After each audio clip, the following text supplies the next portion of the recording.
Sejak 2006, purata kenaikan harga emas dunia mencecah sehingga 23% tahun. Emas kini menjadi alternatif pelaburan di Malaysia kerana masih menguntungkan biarpun berlaku krisis ekonomi. Saya mengumpul maklumat pakar mengenai jenis pelaburan emas yang wajar dipilih. Sama ada pelaburan melalui emas fizikal atau membuka akaun simpanan emas, kedua-dua kaedah itu memberikan pulangan lumayan. Menurut Pengurus Besar Public Dinar, Syukur Hashim, keuntungan pelaburan emas diperolehi melalui kenaikan harga logam itu di pasaran global. Yang paling penting sekali harga emas ni dia naik cepat. Macam Malaysia dia naik 16%. 5 tahun lepas purata dia naik lebih kurang 23% setahun.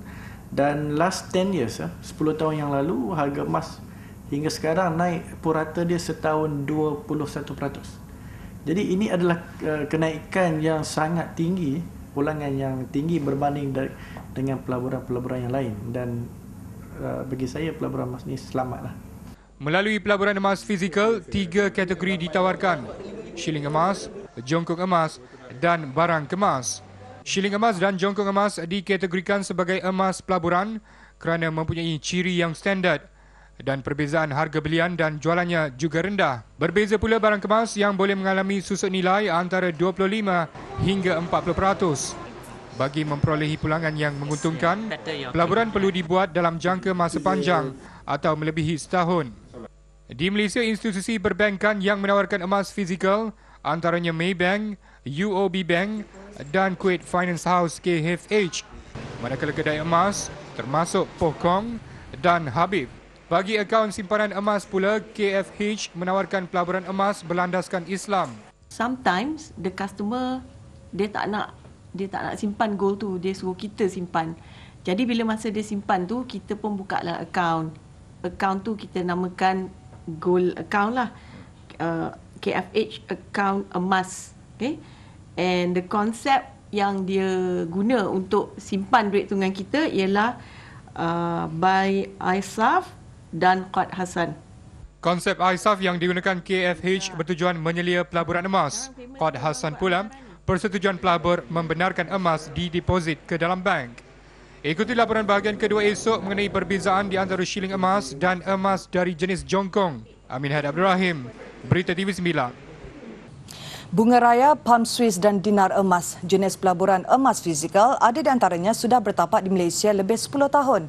Jika ia calar, kemek atau rosak, ada yang mengalami susut nilai belian balik sehingga 25% dan ada juga yang diterima seperti harga belian asal.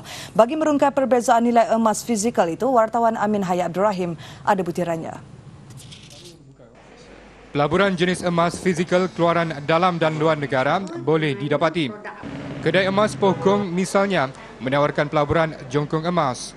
Dikenali Pohkong bunga raya 24 karat, ia boleh dibeli secara tunai atau kredit.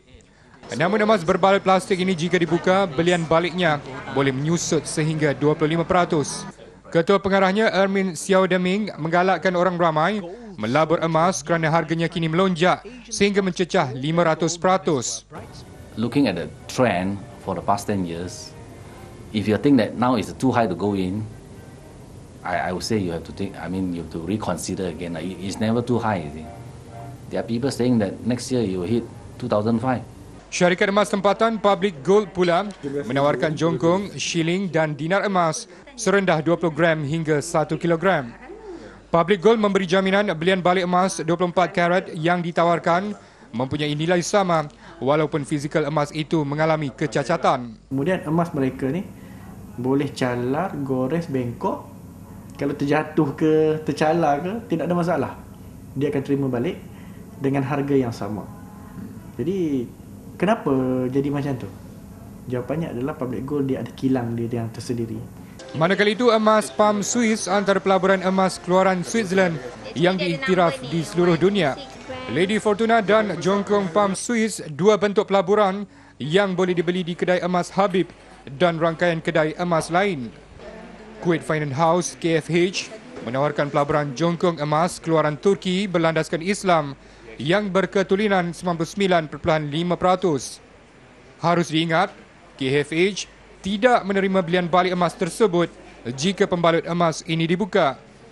Sama ada yang menjadi trend atau kesedaran tentang kelebihan pelaburan emas, ia alternatif kepada pelaburan jangka masa panjang yang lebih menguntungkan. Namun pelabur harus bijak dalam memutuskan pelaburan emas agar tidak mengalami kerugian tetapi memperoleh keuntungan yang lumayan. Bila dah jatuh lagi. Ikuti siri akhir laporan khas pelaburan emas yang menyingkap pengalaman jatuh bangunnya bergelar pelabur emas. Amin Haidar Ibrahim, Berita TV 9. CT Ilmu dan mahu meraih keuntungan ikut laluan pintas antara punca pelabur emas menanggung rugi. Itu diakui seorang pelabur emas, Azizah Hassan, yang pernah kerugian jutaan ringgit akibat ditipu skim pelaburan cepat kaya termasuk pelaburan emas. Ikuti temu bual Amin Haidar Abdul Rahim dalam siri akhir laporan khas pelaburan emas. Azizah mula berjinak dengan dunia pelaburan emas hampir 11 tahun lalu. Kijang Emas adalah pelaburan emas pertama beliau. Modalnya ketika itu RM1,800. Dengan pelaburan permulaan itu dan dengan ilmu yang ada, Azizah terus mengat keuntungan sehinggalah tahun 2006.